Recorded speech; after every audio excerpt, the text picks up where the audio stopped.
Welcome to Conversations in a Vintage Shop, a podcast from behind my counter between customers. Join me while I sit behind my retail counter and just have a conversation with you, or with myself. While I look out the window, observe what I see, things that are happening in the store today, throughout the week, and just fun little stories that I have from my time as a business owner. This is something that you find interesting, then keep listening, and I appreciate you. Well, hello again, everybody, and welcome to episode 3 of season 3 of Conversations in a Vintage Shop. Now, today I have an episode that has been always highly requested, and that's customer stories. But before I get into that, I am just super giddy, and I'm gonna tell you why. So anybody out there who pays attention to our social medias, mainly Instagram, knows that it was a few weeks, maybe almost a month ago, I was a participant in an online auction hosted by Julian's Auctions out of Beverly Hills, where they were auctioning off collection pieces from my vintage shop idol, Doris Raymond, who owns, in my opinion, just the quintessential vintage shop in Los Angeles called The Way We Wore. Now, if any of you out there know who she is, and even if you don't, I found out about her from a show on the Smithsonian Channel called LA Frock Stars. And I think they wanted you to think it was like Pawn Stars and kind of a play off of that, but it was not. It was so much better. And it followed her vintage shop and some of her employees and the things that they would find and collect, and their customers and their customer stories, and just about their shop and what they do and the importance of what they do. And Doris Raymond has a collection and an archive of vintage pieces that, I mean, if I was ever in the presence of any of them, my brain my whole head would just explode. She has a YouTube channel that I watch religiously, and she recently had come across a dress, and I can't remember where she saw it, but she got a good deal on it. But because of her extensive knowledge, she had a feeling this was a pretty significant dress that was worn by Audrey Hepburn. And because of her intuition and her knowledge, this dress that she found for a relatively good price, from, I believe what she said, was actually a screen-worn dress from, is it a Chanel? I have to go back and look. Or was it, because I know Givenchy did a lot of the clothing for Audrey Hepburn. Again, don't quote me, but it was a screen-used dress that Audrey Hepburn wore in Breakfast at Tiffany's. And I think it's slated to make 6 figures at auction. But the knowledge that this woman has is incredible. And she is who inspired me to not only start my vintage shop as a brick and mortar, but to really dive into all of the pieces that I've been collecting over my entire life and organizing them into an archive, which is what I've been doing. And I'll dedicate a whole episode to my archive, so stay tuned. You can find more information on our website, but she has decided to auction off pieces from her collection, clothing, accessories, and it was all on Julian's, and they did a preview of it, and I was glued to my computer. Of course, I had to do online bidding where you could watch, because I am in Fargo, North Dakota, and I was on that auction for, I think it was almost 8 hours, because I needed something from her collection. I honestly didn't care what it was. I was bidding on stuff that I really didn't have a big interest in. I just really wanted a piece of her collection because I admire her and look up to her so freaking much. So through the auction, I bid on stuff that, I wasn't totally connected to, and the bids started getting higher. And I tapped out because I thought, well, if these people are bidding this much on it, they really want it and they should have it. I shouldn't put all this money towards something I wasn't super excited about. So I was starting to get the feeling that I might not get anything because I don't have a lot of the money that some people were dropping. I mean, some pieces were going, like I know a Chanel couture piece went for tens of thousands of dollars. There were Vivienne Westwood pieces, Massimo. I mean, did I say Massimo? Oh my, you guys. I mean Moschino. Oh, don't come at me. I'm wearing a Massimo sweater from Target. Makes it sound more fancy than it is. Please don't judge me. I'm tired. Moschino. Oh, goodness. But towards the end of the auction, I had some pieces that I was still really looking at. And one of them was a 1920s peach loungewear set. And I bid on it, and I put my last bid on it because I couldn't afford to do anymore. And I actually won, and I was really, really excited. And I thought, okay, great. This is my item. This is what I'm going to take home with me. I'm happy. I'm good. But then a lot came up that I had been looking at. But this item I knew was going to go for a lot of money, so I didn't even think it was in the realm of possibility for me to get. And that was a 1953 dressing mannequin used by Charles James. No, not James Charles. I find that comparison offensive. Charles James. Who, if you don't know who Charles James is, Google him. His fashion house created some of the most beautiful structural pieces I've ever seen in my entire life. His pieces are currently in the Metropolitan Museum. They're stunning. He has inspired leagues of amazing designers. One most notably and most currently was Zach Posen. Zach Posen created a dress for Dita Von Teese to wear at one of the Metropolitan Museum galas, funding the costume collection there. And it was amazing. Google it.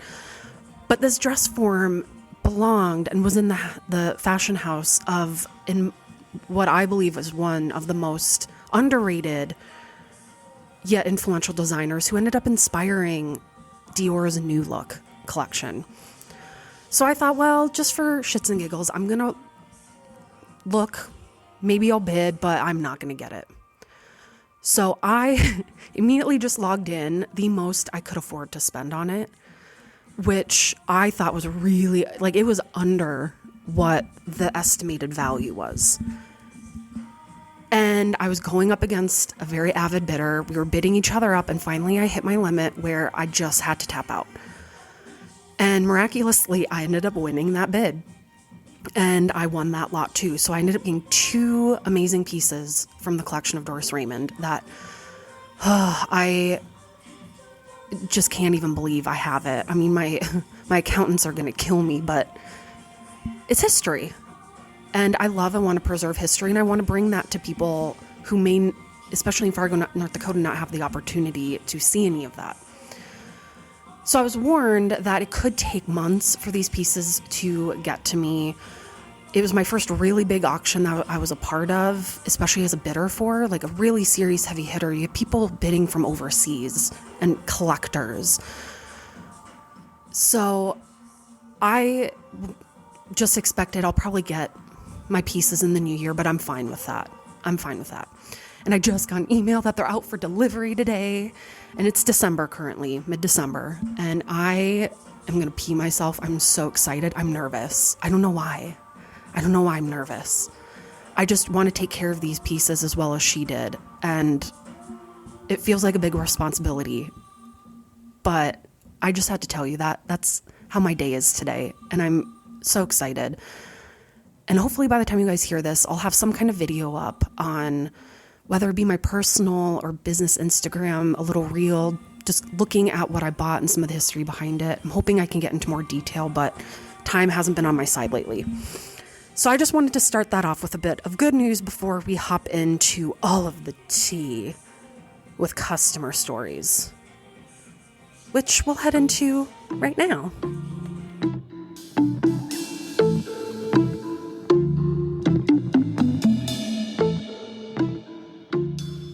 Now, for anybody listening who hasn't listened to any of the other episodes, if you want more context to what I'm talking about in this episode, go back to season 1, episode 6 of the first episode I did, the only other episode I did on customer stories. And why this episode isn't as deep as the first. Well, it is, but in the very first episode, I talked about a guy who idolized a serial killer that he thought had a cult in North Dakota and came here to join that cult, and had told me that I looked a lot like this serial killer's victims. So I don't want to rehash all that. If you're interested, go back, listen to episode 6 of season 1. It's a real doozy. This one's not going to be as frightening, but it'll be frightening for different reasons. Now, before I get into everything, I feel like it's really, really important to give this disclaimer. Now, this isn't something that's just unique to Fargo, North Dakota. It's something that our whole country, especially the United States, hasn't seemed to get a grasp on, and that is the mental health crisis. And people not having access to things that they need to make them mentally healthier. And I know in Fargo, we have a lot of drug abuse, as with a lot of places around the country. It's by no means specific just to here. But when I talk about all these customer stories, I want everybody to remember that a lot of the people that I encounter in my shop are going through something, whether it be mental health crisis, drug addiction, you name it. So I think it's important to remember that none of this is said in jest or at the expense of the people coming in. I wanted to highlight that this is reality. As a woman who works at a shop in a highly populated downtown area, this happens on a daily basis. These are people that I interact with daily. And there are a lot of people going through so much pain because they don't have access to the mental health services or medications that they desperately need. And I know in some cases in town, there have been people who have really struggled with mental health and addiction issues that did not get any help and just fell through the cracks and ended up losing their life over it. So I want everybody to remember, first and foremost, that this is something that us as individuals, humans, residents of any given city, state, area, we can help work towards fixing it. Now, recording this, we're about a month out from that, past the midterm election. I know we just had ours in North Dakota. And you can't expect things to change if you don't go out there and demand it. So vote. Start at the local level. Presidential races, senatorial races are not the only ones. Start at a ground level. Because we have to fix things from the ground up. And a lot of us who work in service industry jobs, we have always been on the front line of seeing just the depth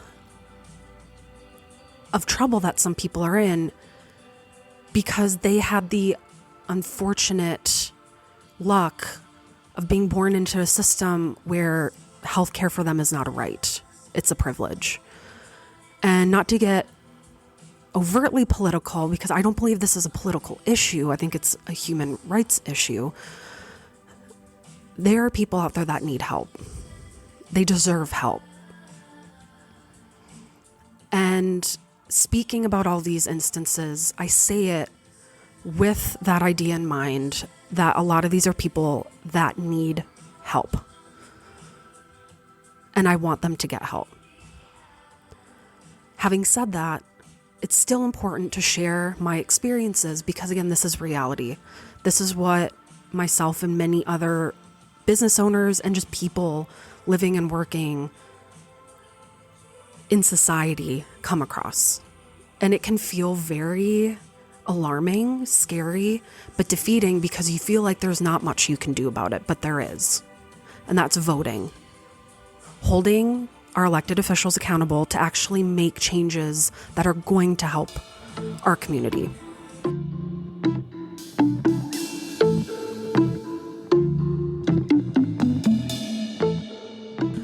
Now, before I go into some of the customer stories, I want to talk about something that for me has been a really nice release in a safe, productive way. And I don't know. I don't know how I'm even saying this, but my shop has a Twitter account. Now, I had dabbled in Twitter when it first started. I'm 33. I didn't grow up with Twitter. It more came into fashion when I was in college, but at the time I didn't really get it. I thought it reminded me of Zanga and MySpace, but it wasn't as much fun. But now with the shop, I thought, well, I'm going to use Twitter to the only way I feel like I can make it work for me, and that is sharing some of the customer stories that I've experienced. And in a way that's not argumentative or bitchy or mean, just kind of a comical relief, I guess. So if you have Twitter, we're at Carmine and Hayworth. I do give a little bit of some blurbs and some of the customer stories if you ever want to follow along, because I keep them there just as ideas so that I can circle back and do a podcast episode on it. But one of the most recent stories was a guy that came in, and a lot of these are very short, which I like. It makes me feel better. But he came in and he was talking about how he and his friends got coked out of their minds and took apart a 1970s starburst clock. And the only thing he said was, that was a bad idea. People got hurt. So it's stories like that I've been getting a lot of. Short, simple, to the point. And one of them, which was one that I honestly had forgotten about. Okay, I had to pause again because all of my auction stuff was just dropped off from FedEx.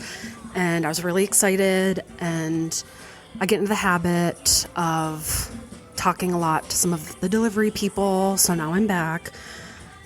Okay, so this is a story that I had forgotten about because it happened earlier in the year. And I had a couple of friends in at the time, and I think we were talking about a photo shoot, or I can't remember what the conversation was. And a man came in, and he looked pretty rough. Like, big, bearded, he was like missing an ear. Like, he looked like he had lived a life. And he came in and he was looking for another business, and he came in and he was talking about us and, you know, saying how we all look so young and pretty and that we need to be careful because there are zombies out there that are going to eat us, and there are cannibals, and there are cannibals everywhere, and they're just waiting outside to strike, and they're waiting to come get us. And so we need to protect each other, and we need to take care of each other, because everybody you walk by is probably like a secret or undercover cannibal. So that was pretty alarming. But I figure if that's, you know, the worst customer story I could have, then I'm pretty lucky. But it was interesting because having my friends in at the time, you know, having people that you know and you've told about all these experiences you have when they're in and they see it happen in real time, it's interesting to see how they react and to know, okay, now people see what I'm talking about and how this can kind of get mentally exhausting. So that one was interesting. It did kind of scare me a little bit because I watch a lot of zombie movies, and you can't help but get a pang of anxiety about hearing that. Like, does he know something we don't? But again, tying it back to the mental health issue, he did say that he was in Vietnam. So that, I think, told me all I needed to know, that he had lived a life and he had been through it. But then moving into over the summer, I had, and really, I can't even say these are customer stories because these are people that just come into the shop. And I think we have a street fair every year in July. And I don't think this was during the street fair. I think it was must have been the week after. And I'm talking to someone at the front of the counter, and I have a seating area up towards the front of the shop. And I have some shelving, so I can't see the seating area, but I can see the reflection in my front window. And out of the corner of my eye, I see someone walk in the door and just go straight up there, which isn't uncommon. I mean, some people, if they come in with someone, whether it be a husband or a grandmother, and they just want to sit while their loved one shops or buys stuff, that's not out of the realm of what's normal. And she'd come in with a younger woman, so I assumed that was probably this younger woman's grandma, and didn't think anything of it. So this woman shopped, bought stuff, and then left, and I noticed that the woman that came in with her didn't leave. But I had a couple of other people in the shop, so I didn't think anything of it. And then those people left, and I thought, okay, something isn't quite right here. And before I had a minute to react, I had 2 more people walk in, and I noticed they looked over to the side of my couch, got this look on their face, and looked at me with kind of a concerning / puzzled look. And they kind of walked in, and I looked a little bit closer in the reflection in the mirror, and I saw someone obviously on the couch, so I knew there was still someone there. So I walk up, and I see this older woman with purple hair. She was wearing like leopard print. Looked like maybe your eccentric aunt or grandma. And she was just passed out cold on my couch. And I've never had anybody fall asleep on my couches. They're not that comfortable. They're vintage or antique, so they're not comfortable. And I go over there and go, ma'am, hi, ma'am, sorry, you can't sleep there. You can't sleep there. And I noticed as I was talking to her, she had a medical bracelet on. And as I tried to wake her up, she could barely open her eyes, was slurring a word. All I could hear her say in a very soft, muffled voice was, I need help. So boom, my adrenaline kicks in. I'm like, oh no, okay, I need to figure something out here. So what I did is I went a little bit closer to her. I asked her, you want me to call the police? I reiterated, and I could tell she just wasn't responding. Now, I'm not a nurse or anything like that, but I knew that something wasn't right. So I went in the back of the shop because I didn't want to alarm anybody, and I called 911. Now, when I got through to 911, before I could even say anything, they put me on hold. I kid you not. 911 put me on hold, and I was on hold for about, it felt like forever, but I think it was about 3 or 4 minutes. So I still have customers in the shop, and I'm trying not to panic, but I'm confused as to why I'm on hold. And I first thought, well, did I even call 911? Maybe I called the police non-emergency number. But I thought, well, no, this is an emergency, and 911 is a 3-digit number. So finally, when I talked to the dispatcher or the 911 operator, I explained to her what was happening, and she said that she was sending police, and police were on the way. So as I was on the phone, I went up front, and the woman was sitting up, so she had woken up, but she was still out of it. And I told her, ma'am, I called an ambulance, I called 911 so we can get you help.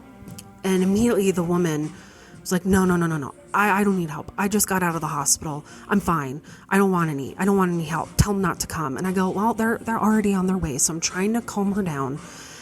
And I'm telling the woman on the other end, she's getting up. I'm trying to describe what she's wearing, because as I'm talking to the 911 operator, she shoves past me and tries to get out the door. And of course, I'm not going to restrain her.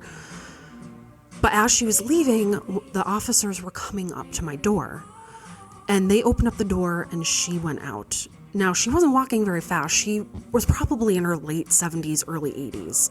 And she had bruises on her arm. She still had her medical bracelet on. She had purple hair, for goodness sake. She was hard to miss.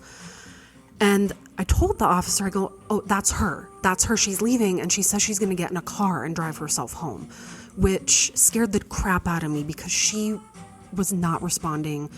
It's almost, I didn't smell any alcohol on her. Because, when people are drinking, you can smell it, especially if they've been drinking a lot.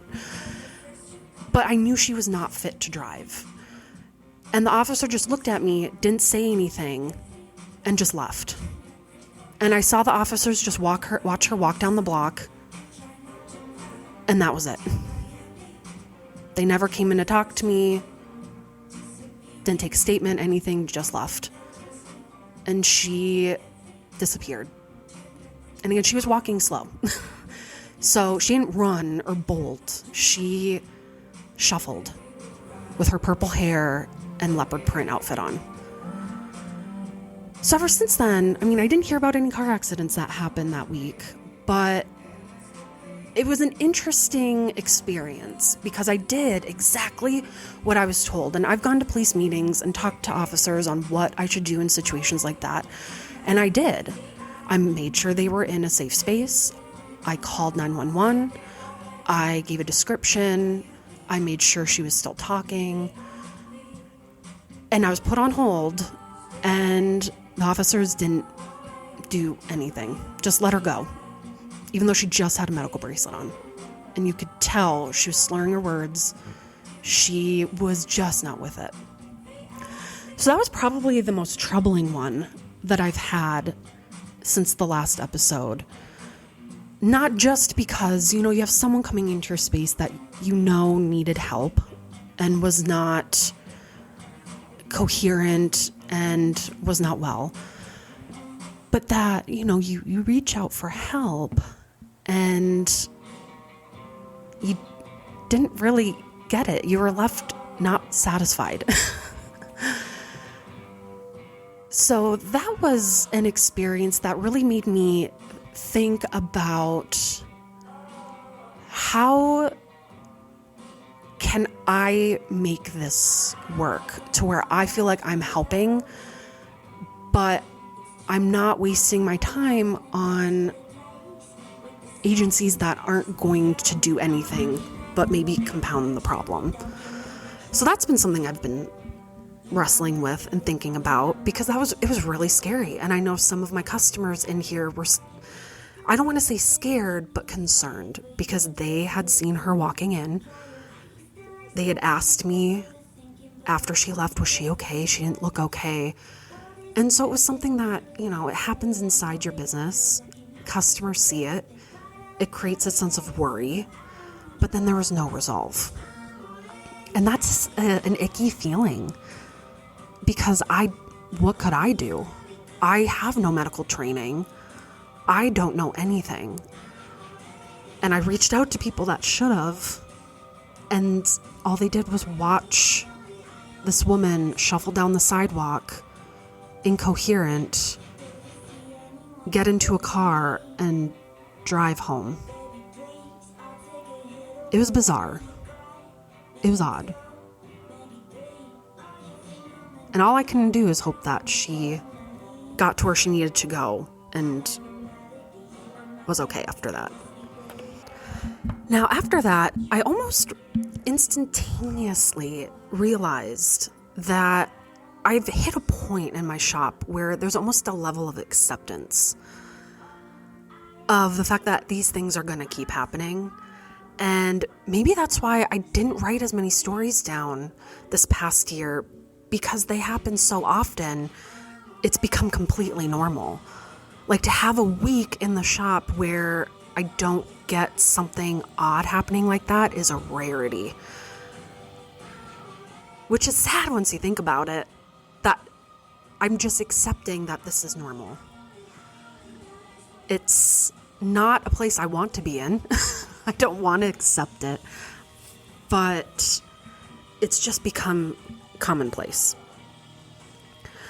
So another story that I had written down and highlighted is one that isn't as, it's sad, but for a completely different reason.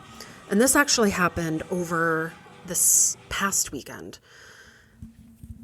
So there are some times in my shop where I get people that come in who are very much not my customers. And what I mean by that is you get people who are very used to maybe higher end stores. They have their Louis Vuitton designer bags, their diamond. Like, they're not people that typically shop in stores like mine. And that's just a fact.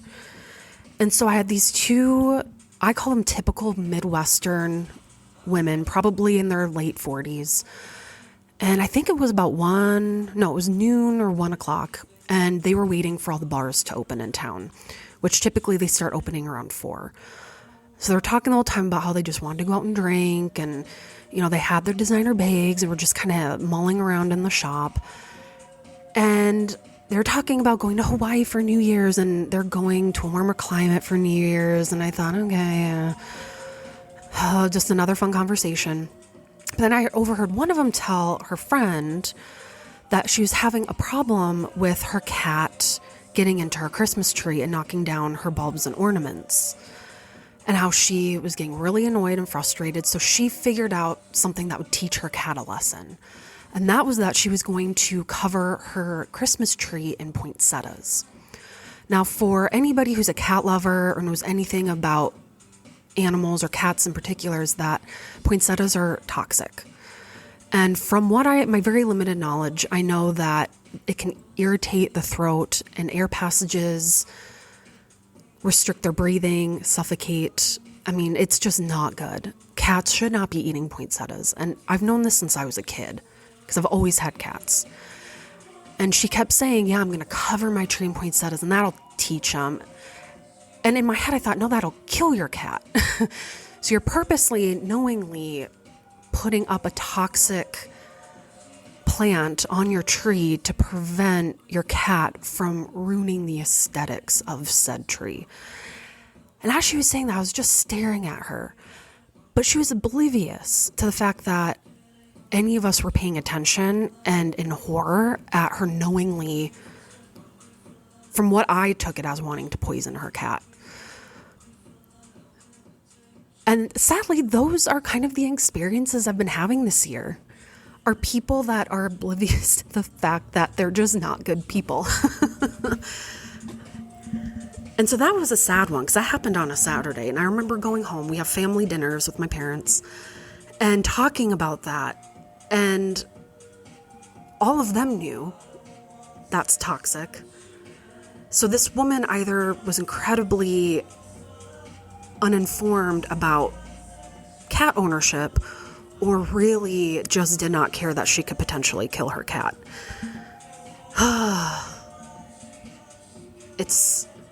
I'm a huge animal lover, so that one hit me deep.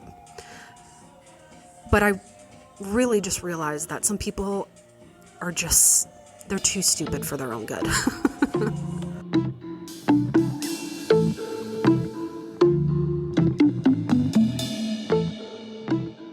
Now, one of the most lighthearted and funniest stories I have is a customer who, while checking them out, really was excited and had asked if I'd heard about this story that had happened coming out of Oklahoma. And this was a few months ago. And I don't know if it was actually a real news story. I didn't do my due diligence and check in on it. But he goes, yeah, did you hear? It was a whole semi-truck filled with dildos and lube, and it spilled all over the interstate. There was lube everywhere, dildos everywhere. That was amazing. And that's all they said, and they left. So I've been getting pieces of stories, ones that I take a lot of joy in because they're random and funny. And I'm happy that a lot of the people I've come into contact with lately have not been those who moved here to join a cult, worshiping a serial killer, or painting with their own blood. I have to take the silver linings where I can. I think the funny thing about working in the service industry is, again, all of us have stories, and there's never a shortage of it. I always joke that I could write a book one day just based on all of the odd things people have said or done, even just coming into the shop, but in retail in general. But I'm happy that this episode wasn't as scary and weird as the very first customer stories one we did. And I'm sure I'm going to have more, so this will probably be a continuation.